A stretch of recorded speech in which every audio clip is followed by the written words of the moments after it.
Hello guys, welcome to my channel Movie Bite. So today we will see most underrated Batman allies everyone always forgets. So over the time fighting against crime in Gotham City, Batman has gathered a huge group of friends and allies to fight alongside him. This group of heroes is known as the Bat Family. But while some members have gone on to superstardom, other members have been all but forgotten. Nightwing, Batgirl, Red Hood, and Robin may be household names, but there are some essential Gotham heroes who get no respect for their place in the dark. Knight's Web of Associates. So let's get started. So the next one is Mary Elizabeth, known as Betty Kane. She grew up in the shadow of Gotham's legacy, but never let that darkness dim her light. Born into a wealthy family with close ties to the military and the elite of Gotham society, she had every opportunity: prestigious schools, world-class training, and a life of comfort. She was fascinated by the Bat Family. Her determination and spirit led her to take on the identity of Flamebird and trained hard, studied tactics, and pushed herself to the edge. Her relationship with her cousin, Kate Kane, added depth and complexity to her story.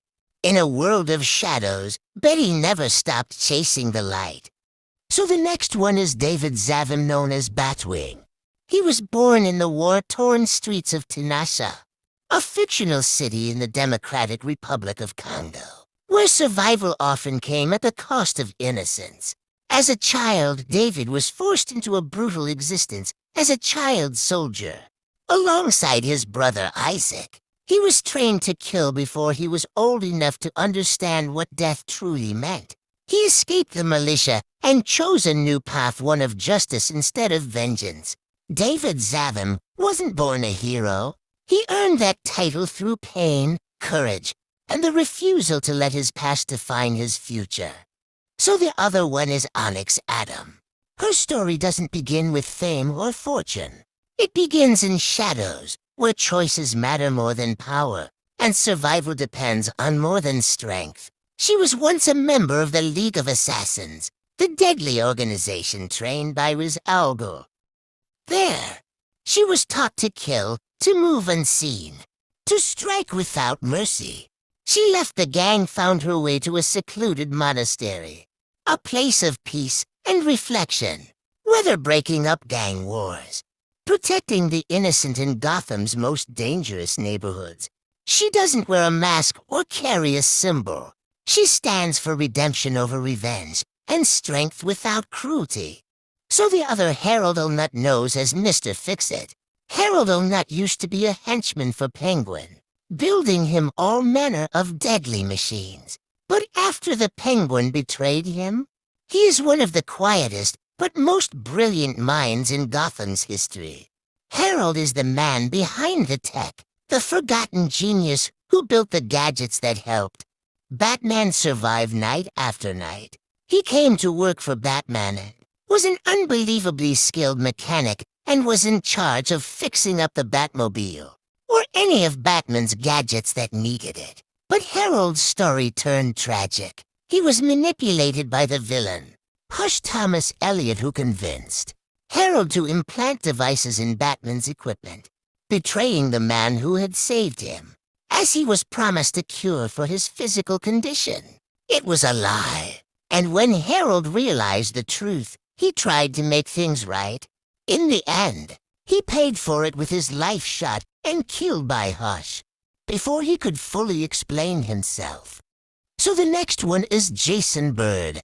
Jason Bird is a private detective in Gotham City who once served as a police officer under Commissioner Gordon. He earned a reputation for integrity, discipline, and keen investigative insight. He studied criminology and opened a detective agency in Gotham, where he drew the attention of Batman, seeking help on complex cases. In Gotham, Jason opened a detective agency and quickly earned a reputation for being sharp, honest, and relentless. One of the most significant parts of Jason's life was his relationship with Barbara Gordon. They even became engaged at one point. But life in Gotham is never easy. Barbara's trauma, combined with Jason's emotional struggles, eventually pulled them apart. Jason Bard is a man driven by justice, broken by compromise, and shaped by the harsh truths of Gotham. So the next one is Gavin King. He is better known by his codename Orpheus, is one of the most overlooked yet bold heroes. A man who sought to change Gotham not by fear, but by hope. His mission wasn't just about fighting crime. It was about transforming the city from the inside out. And he was willing to walk straight into the lion's den to do it.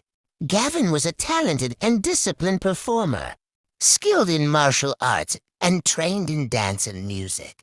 Early in his life, he traveled abroad, honing both his body and his mind. But when he returned to Gotham, he saw his city drowning in violence, corruption, and fear. Most heroes used shadows and intimidation to fight back. Gavin chose a different path. He believed that true change could come from within by infiltrating the criminal underworld and dismantling it from the inside.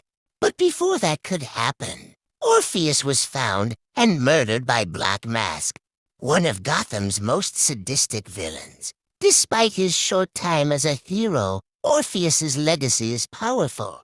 He was one of the few black vigilantes in Gotham, and one of the only ones who tried to lead with light rather than fear. So next one is Lucius Fox. He is one of the most essential allies to Bruce Wayne, serving as the technological and business mastermind behind Wayne Enterprises.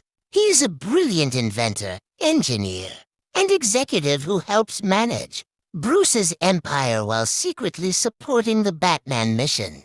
Lucius works behind the scenes, developing advanced technology, vehicles, and security systems that power the Batcave, the Batsuit, and other gear.